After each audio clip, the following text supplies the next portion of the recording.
My name is Roseanne BC, and I'm a certified health coach with the company called Optavia. I'm a coach because I love helping people transform their health and their lives. There's a couple different plans.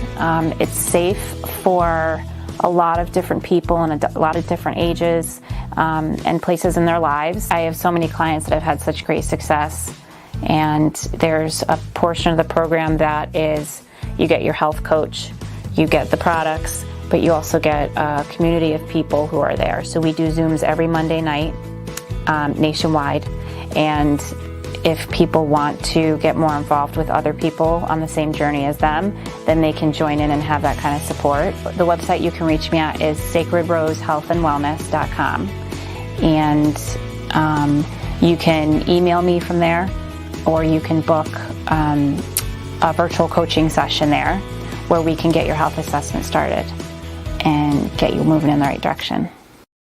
Is it a rough? It's going to be a roughing the passer.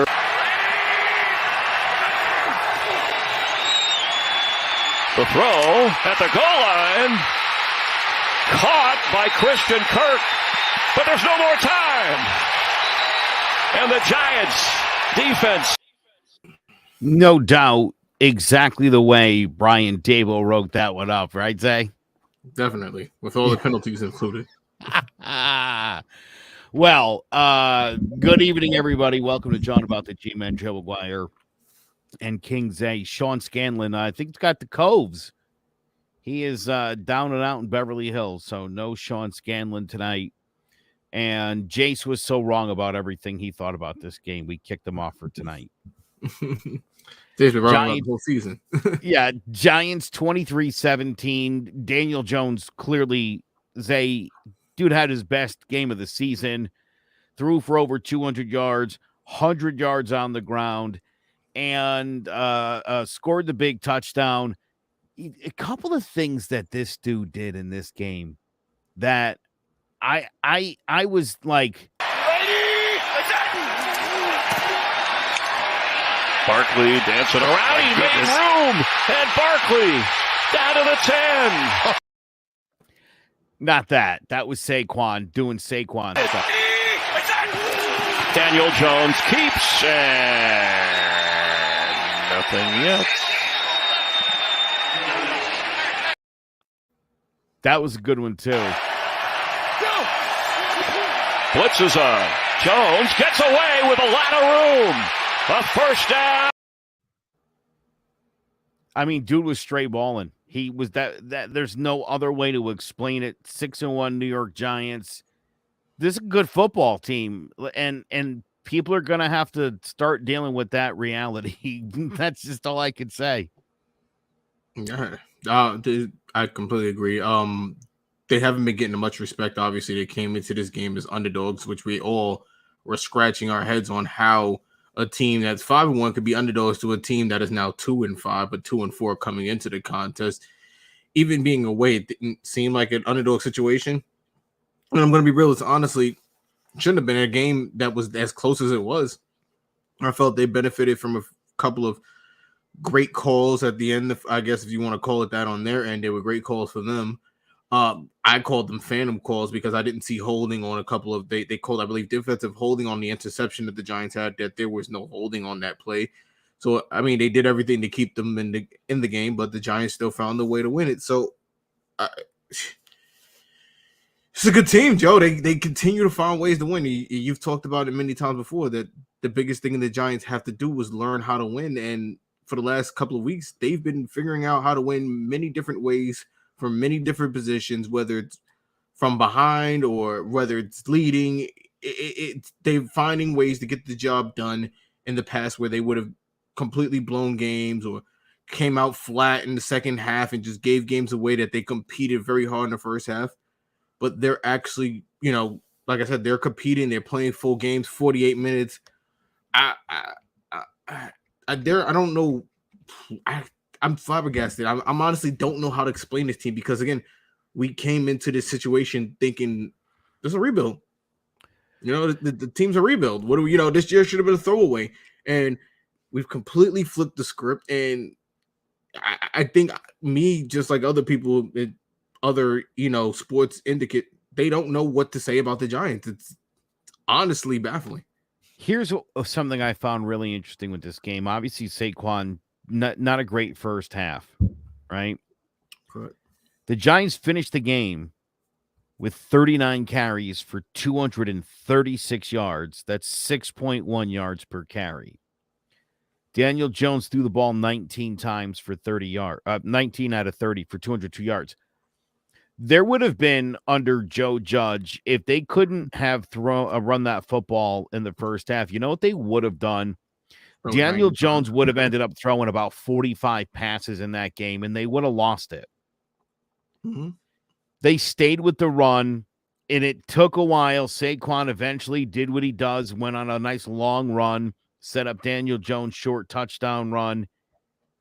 It was staying with the game plan. It was doing the things that you do that are successful. One of the things they keep saying with Brian Daboll is Brian Daboll says he's going to put his players in a position to succeed. And I thought really where Joe Judge, I think most failed Daniel Jones was he's a mobile quarterback. Mm-hmm. He's a guy who can run for 100 yards in a game. He's got speed. He can use his legs. I thought, again, he's making good decisions on when to run. He's making good decisions on when to check down. He's been very accurate when he throws the ball down the field. I mean, Darius Slayton has dropped at least a couple of touchdown passes on the season. So Daniel Jones is maturing and growing. And I know that's really hard for a lot of people to come to terms with, because if you look at Baker Mayfield, if you look at Mitch Trubisky, if you look at Sam Darnold, you look at some of these guys who, after they got moved, the hope was maybe, and they haven't panned out, and they're probably not going to. To see Daniel Jones make a turnaround like he's made this year is, I think, very difficult for a lot of people. I think it speaks volume about Brian Daboll and what he's able to do. But this is pretty much the same team as last year. Different leadership. Again, we go look at New England. It's 100% that day, because it's the same players, less like two really good ones. But again, look at New England. They've taken Joe Judge. They've taken Matt Patricia, two coaches who were leading franchises, and people felt they weren't doing a good job of it. And look what they've done to Mac Jones. Mac Jones has regressed so much from year one under those two, litters, whatever you want to call it. Under them two, he has regressed really, really, really bad. He's almost to the point where Belichick has even considered benching him. It's really bad what's going on over there. But again, it shows you what John Mara talked about earlier. They screwed this kid up. For 4 years, they screwed it. Think about it. You just said he threw for 20 yards, and his receivers can't catch for damn. Imagine if he had somebody out there that can actually catch. He'd be lighting up these damn scoreboards, Again, we want to overlook things. We keep comparing him to Eli Manning based off his mannerisms. He's not Eli Manning. He is Daniel Jones. He's his own quarterback and his own thing. They do things completely different. And I think in the beginning, a lot of the offense, they were trying to model it under this Eli Manning. Let's try to make him Eli Manning 2.0. But he's not Eli Manning 2.0. And we're seeing that now. The Giants are creating an identity. That run is now creating an identity that the Giants have not had for a while. We don't know what they were on offense, but now we know this team is a downhill running team that if they ever get some receivers can take you up top also. But for now, they are focused on downhill. It's working for them. They got the linemen that has helped, their run game get completely better. We've seen what it was over the years. We always mention the line, and the line is completely improved. We don't even talk about Daniel Jones and the sack issues and the turnover issues. All that has been mitigated just based off of bringing in people who know what they are doing. And again, I want to shout out Julian Love before we get it, because he completely flipped the momentum in that game with that fumble on ETN in the end zone, because that would have been a sealer. I'll tell you who my favorite Giant is, who I didn't expect would ever be someone who I am a big fan of, and that's Fabian Moreau. I mean, that guy keeps coming into games. He actually led the Giants in tackles this past week, as well as passes defended. He comes into the game and everybody comes right at him. And he has, I mean, for a journeyman in this league, he has played outstanding football for the New York Giants. And you're right about Julian Love, man. He is, and you said he was gonna step up and get the job done, and he's really been outstanding all season. I like 28 touches for Saquon Barkley. I like 24 carries. Again, the rush wasn't working. They stuck to it. 24 carries. He eventually broke it by his 18th, 19th carry. You got to stick with your game plan. Mm-hmm. That's it. I mean, it's as simple as that. You got to run what these guys are good at, and they've done it, and it's paying off. And again, I'll say this: I think the rest of the NFL is so massively flawed. There are two great teams in the NFL right now. I think the Bills are one of them, and I think the Chiefs are the other one, and I think everybody else has a shot, except for the teams right you get to the bottom that don't have a shot based on their record at this point. This really, to me, Zay, is anybody's game. I mean, there's no reason why the Giants can't win the NFC. I mean, again, outside of, we'll have to see what they do when they play Philly, and we'll have to see what they do when they get another crack at Dallas, because if you can get by those two teams, I'm not worried about anybody else at this point at all. I'm really not. Well, think about it. We're in week 8 now already? So, I mean, I think the worst the Giants could finish, obviously, I don't think they're going to blow everything. I think we could be really looking at a worst case scenario 11-5, 11-6, excuse me, something like that. We could really be looking at worst case scenario 11-6 if things fall off the rails. You know what I'm saying? Because at the rate they're going, and you look at this schedule, outside of Dallas and Philly and Minnesota, maybe I don't know who they are losing to. You bring up next week. Obviously we'll get into that later. They're missing a huge part in not having DK Metcalf. Then you have a bye week, and then obviously it'll be interesting to see how the Giants respond. After a bye week up against a team that isn't good, but we've known for many, many years those are considered trap games where you're coming off a bye, your team is hot, they're playing well, and then you play a team who isn't probably on your level, and you end up dropping the ball. But if Dable could coach those guys up, you could be walking into Thanksgiving with one loss still. It's very possible. Impressive. It's very possible. Let's say you lose to Dallas. You're 8-2. You beat Washington 9-2. Maybe you lose to Philly 9-3. Beat Washington 10-3. 10-4 if you lose to the Vikings. Couldn't see them 11 to the Colts.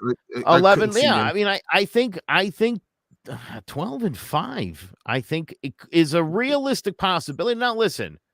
That's why I said worst case scenario 11-6. That could be. But again, Dable has these guys confident. Like you keep mentioning, he has these journeymen who couldn't make it anywhere else, and now they're fiddling into this go-go gadget defense, and they're playing some of the best football they've played in their careers based off the confidence and the positions that the coaches have put them in to succeed. It really is shocking. The Giants and Eagles crash course, that could be a crash course for the division. Like that, literally at the end of it, we've seen it many times where the last game of the week has come down to, Cowboys, Eagles, or, Washington. You know what I'm saying? It always comes down to one of the two teams in the division. And I think that's some reason why they probably make those games the last games of the week. But yeah, that could be huge. That could be a tie-breaking situation. That, obviously it's a divisional series situation, so you could have more divisional wins. There's so much that could go into that. Obviously, they've beaten, we haven't beaten anybody in our division yet, so we're 0-1. They're clear. I believe they're 2-0 in their division. So we have to make up games again. In tie-breaking situations, all this, that last game can be so huge. I'm just trying to, emphasize how huge that game could be. Don't you now think back on that Dallas game and what a miserable 2020 performance that was from that looked like a prime Joe Judge letdown team against. They were bad. They were bad, and they didn't have the posture and the poise that they've had every other week this season. And a buddy of mine's a Cowboys fan, and he said something the other day like, "Nah, the Giants are trash." And I was like, dude, you're judging it off that one game. And he said, no. He's like, I've watched all the games. I'm like, if you watched all the games, you're a moron or you're a liar. It's like one or the other, because you're clearly not watching their games. This is a much improved football team. Again, I'm not saying this is like the 86 Giants, by no means. No, not but close. This team has done an outstanding job of stopping the other team from scoring points.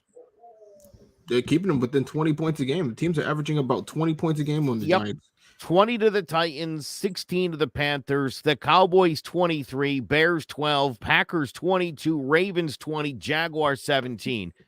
That's where you need to be, and you need to be able to score in the low 20s, and that's what they're doing week in and week out. 20 points, 22 points, 27 points. That's it.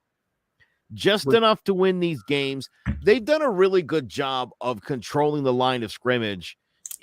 Again, you're not seeing a ton of long runs against them, the occasional blown assignment, but for the most part, even blitzing as much as they do 53% of the time, still haven't really gotten burned in 7 games. I mean, I would say it did affect us in the passing game. It gave Trevor Lawrence a ton of passing opportunities with the blitzing we had. We continue to leave play. Kirk was streaking across the field almost every time. It felt like he was open, like someone, I don't know if he missed that assignment or maybe because you're blitzing, there just aren't enough people to cover that assignment. So you have to hope, he falls in the zone near somebody.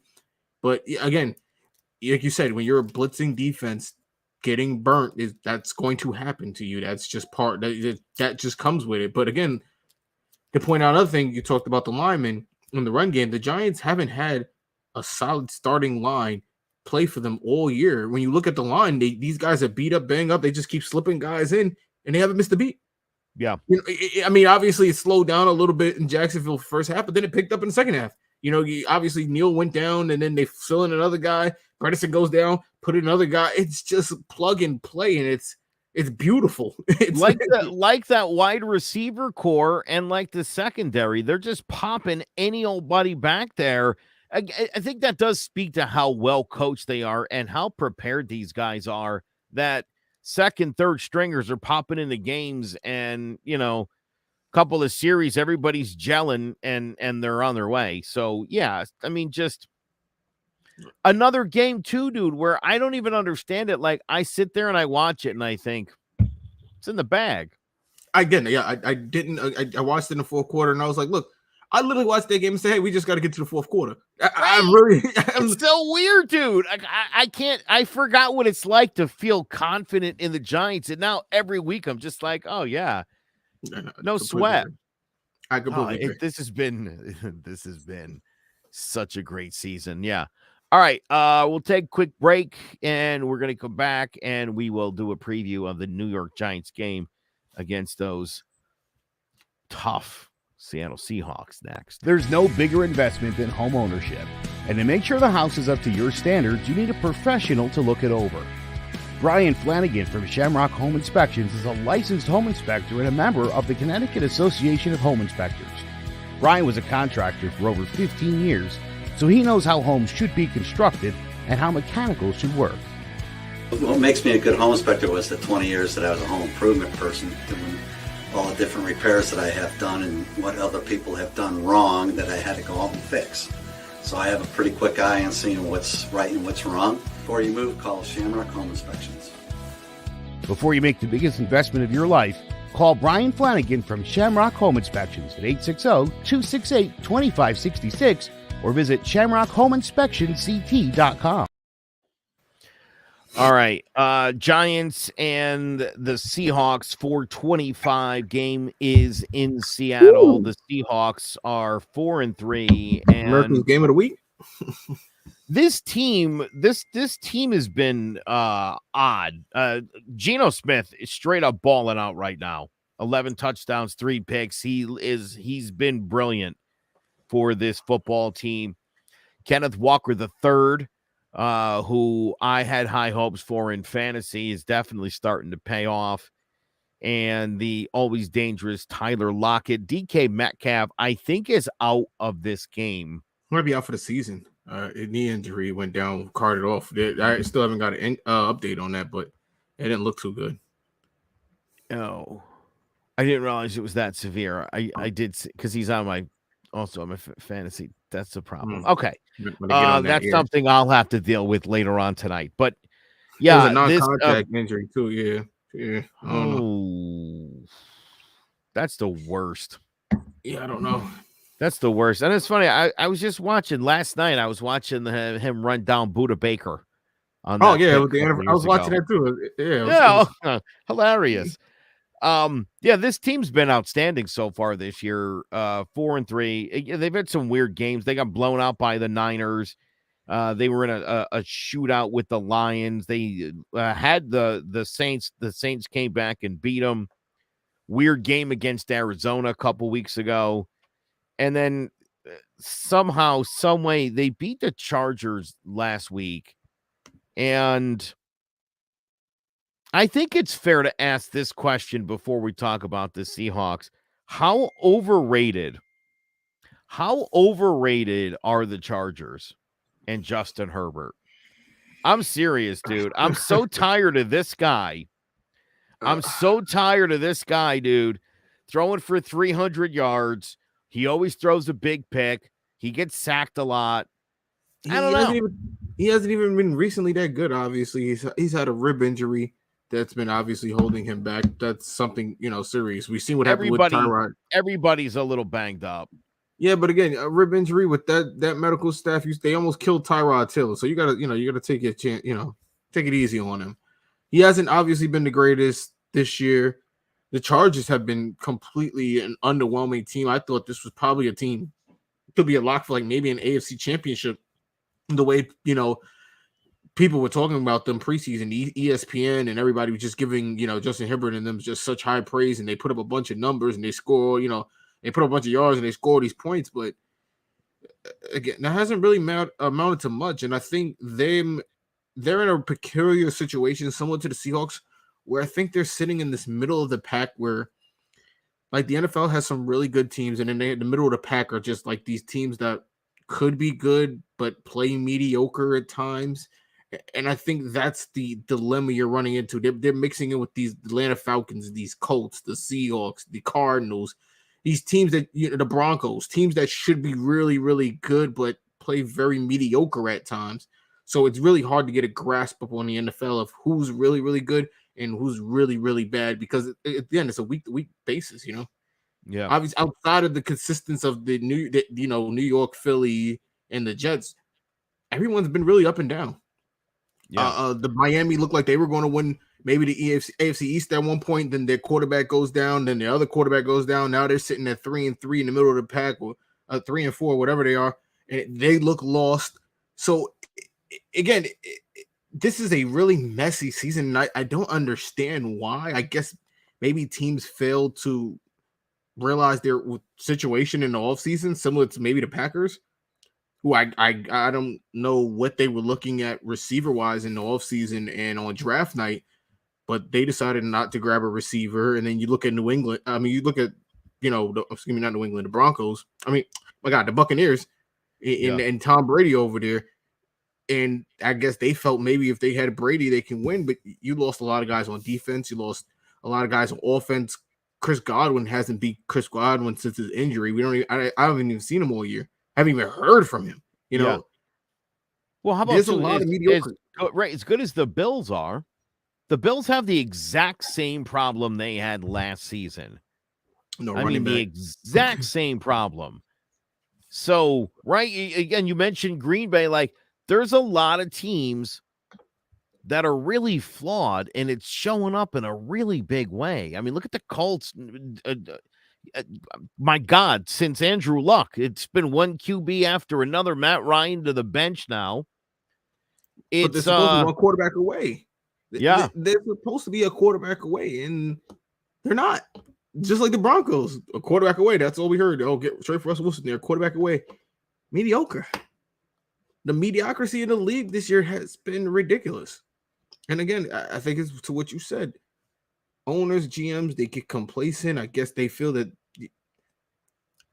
I don't know. They don't need to up. We talked about this with the Giants in 2012. The Giants should have started their rebuild at 2013. Mm-hmm. We've talked about this. They weren't really that good. They snuck in 2012 and they won it on a whim. They should have started that rebuild then, and they didn't. And we saw how many years that put us back. And there are a ton of teams right now that next year are going to be starting that rebuild process.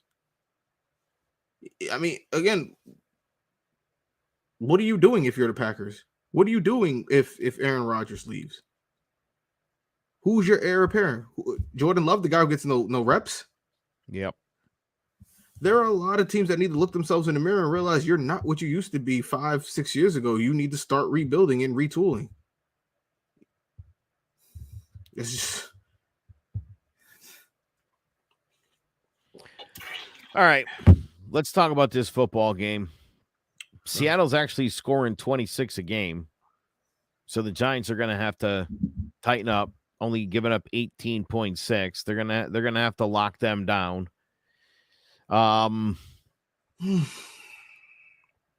This team's running for about 137 yards a game. The Giants offense passing and rushing 176.3 and 173.4. Do you get any more balance than that? That's ridiculous. That is unbelievable. Listen, the DK Metcalf thing is going to be a big issue for them. I like Tyler Lockett. He's also on my fantasy team, and he always puts up some points, but he's not like a breakout guy. And I think if all eyes are on him, he's going to have a really tough time. And especially the way this Giants secondary has been playing, you're going to have to get some pressure on Geno. They did a nice job a couple weeks ago actually, say the same thing with Trevor Lawrence. They did the same thing with Lamar Jackson. I think they did a really good job, neutralizing his ability to make plays on his feet. Those guys are obviously going to make a few, but if you could minimize the damage, I thought they did a nice job of that. And Seattle's defense is erratic as heck. So I think this Giants team will be able to move the football. I think the Giants should walk out of here with a dub. I'm thinking like this is like a 24-20 game.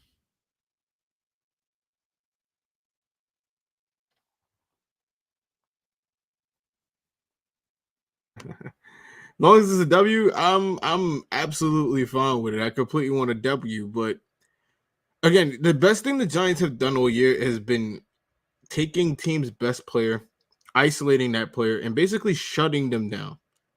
When you talk about the Panthers, CMC didn't really do much. The Titans, Henry, we didn't really hear much from him that game. It was really bad. The Bears don't have anybody. That game it is what it is on that game. Green Bay, obviously, they took away his he had nothing receiving wise. He had nothing passing. It got bad for them in the second half. The first half was a little rough, but the second half, they did a job of taking away all Aaron Rodgers' weapons and basically making him have to win the game. Yep. And obviously, like you said, Lamar and Travis Etienne, two other players, they did a good job mitigating. Travis Etienne did great in the first half, but the second half completely disappeared. And the Giants, again, are great at taking away players. And I think, again, this week they'll do that. They'll take away options. When you talk about Geno Smith, and you're talking about, he's playing for nothing. He's playing with house money. He has nothing to lose. He may not be there. He may be there next year. He knows he's not the future, but, he has nothing to lose. That obviously makes it a dangerous team to play. But again, I completely agree with you. I think the Giants should pull this out, and not based off of just the Giants. I believe in what Mike Kafka is doing. He's not getting a lot of praise, and that's what I want to say. Mike Kafka has been calling a great offense. He's been making things easy on Daniel Jones.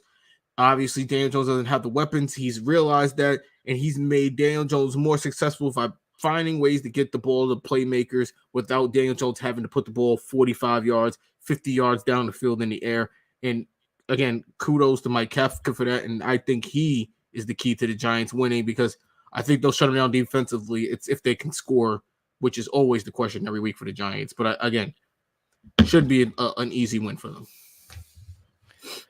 Yeah, listen, this team is much improved. This would be their first 5-game winning streak in I don't know how many decades that it might be. I don't even know, but that's what the Giants are on the cusp of doing right now. Again, with a Seattle team that won't have its best player on the field. And as you said, the Giants will be able to neutralize whoever they deem that to be. Should be a good game for the Giants. And again, I think I was so hopeful again last week, seeing them not able to run the football and not quitting on the football, and that this wasn't a game where Saquon had 13 carries, because if you would have stopped rushing him at 13 carries and you would have asked Daniel Jones to throw their way, I mean, that's not a recipe for a victory.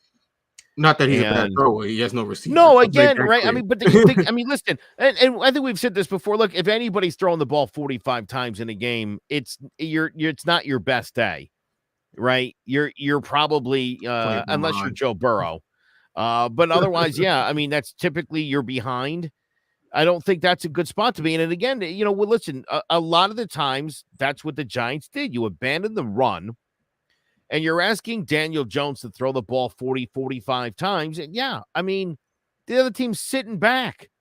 Of course, you're going to make bad decisions and throw picks. You're already down. You're making desperation heaves again to be in a situation where he's running out the clock on games. He's gotten pretty masterful at locking that thing down late. So we've seen more quarterback kneels. We've seen the Giants end the game with the ball more this year than we have in the last 5 years combined. The Giants invented the victory formation. That was the direct result of that Herm Edwards play where they botched the final handoff. So we finally gotten a chance to run that play a few times now. What do you got for a best bet this week?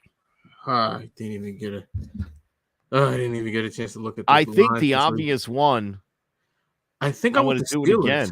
I'm going to go with the Gents, the G-Men. It's +3.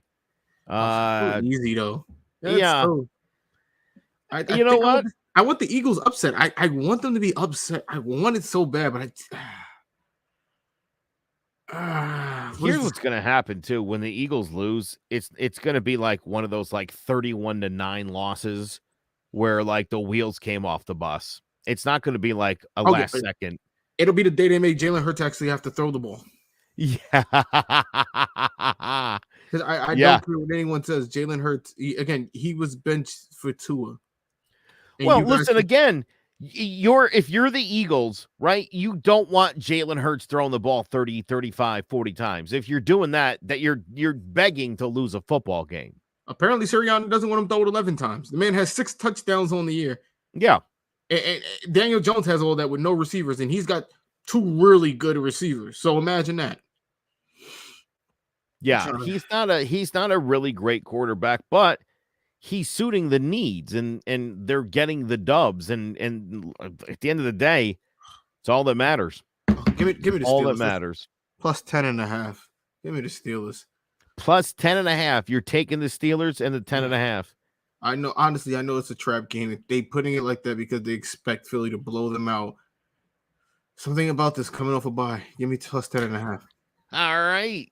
Something about this. If it wasn't coming off a bye, I'd be like, yeah, but something about this. I realize it's cheap and easy me taking the Giants, but how often do we get to do that? Like, honestly. Ride that horse until you can't ride no more. Yeah. Doing it and doing it up. All right, that's going to do it for us for this week. Hopefully Sean's better next week. I think Zay's not Zay. I think Jace is going to be gone again next week, so you can count on at least me and Zay breaking down another giant dub over the Seattle Seahawks. Again, 425 game.